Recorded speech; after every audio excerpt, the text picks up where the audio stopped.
गांव के किनारे एक टूटी फूटी झोंपड़ी में रहता था हरिया का परिवार। हरिया, उसकी पत्नी सावित्री और उनके दो बच्चे चंदू और पिंकी। गरीबी उनकी जिंदगी का हिस्सा थी, जैसे सूरज का हर दिन निकलना।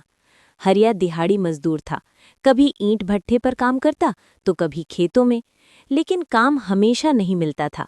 कई दिन ऐसे गुजरते जब घर में सिर्फ नमक रोटी या सूखी रोटी ही नसीब होती। पिंकी अक्सर पूछती, माँ, हमारे घर में कभी अच्छा खाना क्यों नहीं बनता? सावित्री उदास मन से कहती, बिटिया, एक दिन जरूर बनेगा, जब भगवान चाहेगा। चंदू थोड़ा बड़ा था, वो समझता था कि घर की हालत कैसी है, लेकिन जब भी वो गांव के चौधरी के घर से मटन की खुशबू आती, उसका मन भी ललचा जाता। सपना जो दिल में था। एक दिन चंदू ने अपने पिता से कहा, बाबा, मैंने कभी मटन नहीं खाया, कैसा होता है? हरिया कुछ पल चुप रहा, फिर मुस्कुराकर बोला, बहुत स्वादिष्ट होता है बेटा, लेकिन उससे भी ज्यादा स्वाद मेहनत में होता है। चंदू ने उस दिन कुछ ठान लिया। उसने सोचा, मैं भी कुछ करूंगा ताकि घर में अच्छा खाना बन सके। अगले दिन से चंदू गांव के चाय वाले की दुकान पर मदद करने लगा। वो सुबह सुबह उठकर पानी भरता, बर्तन साफ करता और बदले में उसे कुछ पैसे मिल जाते। शाम को वो सारे पैसे अपनी माँ को दे देता। सावित्री उसे रोकती, तू बच्चा है, ये पैसे अपने पास रख। लेकिन चंदू कहता, माँ, ये हमारे घर के लिए है। धीरे धीरे कुछ पैसे जमा होने लगे। हरिया ये सब देख रहा था। उसके दिल में गर्व था, लेकिन साथ ही एक दर्द भी, कि उसका बेटा इतनी छोटी उम्र में जिम्मेदारी समझने लगा है। कुछ ही दिनों बाद गांव में त्योहार आने वाला था। चारों तरफ रौनक थी, लोग नए कपड़े खरीद रहे थे, घरों में तरह तरह के पकवान बन रहे थे। चंदू ने अपने जमा किए हुए पैसे निकाले और अपने पिता को दिए। बाबा, ये पैसे मैंने जमा किए हैं, क्या हम इस बार मटन बना सकते हैं?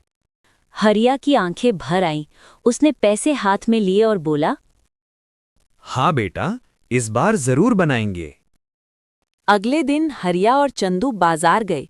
मटन की दुकान के पास खड़े होकर दोनों कुछ देर तक देखते रहे। ये उनके लिए नया अनुभव था। हरिया ने थोड़ी हिम्मत जुटाई और दुकानदार से आधा किलो मटन खरीद लिया। चंदू के चेहरे पर खुशी साफ झलक रही थी। साथ में उन्होंने थोड़ा मसाला और तेल भी लिया।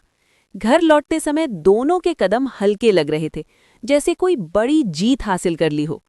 घर पहुंचते ही सावित्री ने मटन बनाने की तैयारी शुरू कर दी।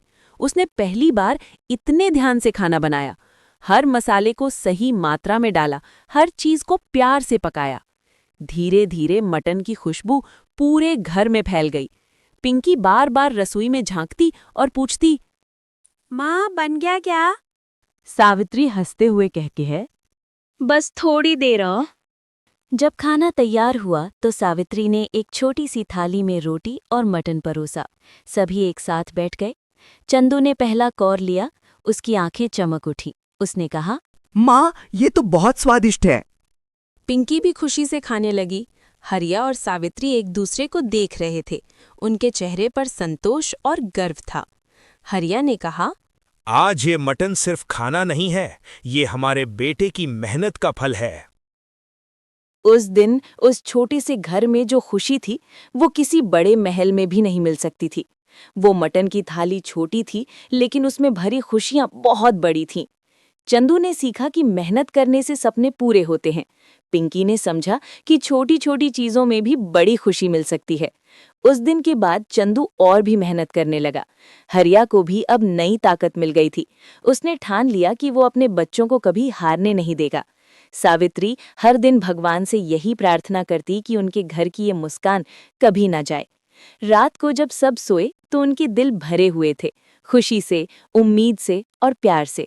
वो मटन की पहली थाली उनके लिए सिर्फ एक भोजन नहीं थी, बल्कि एक याद थी जिसे वे जिंदगी भर नहीं भूलेंगे।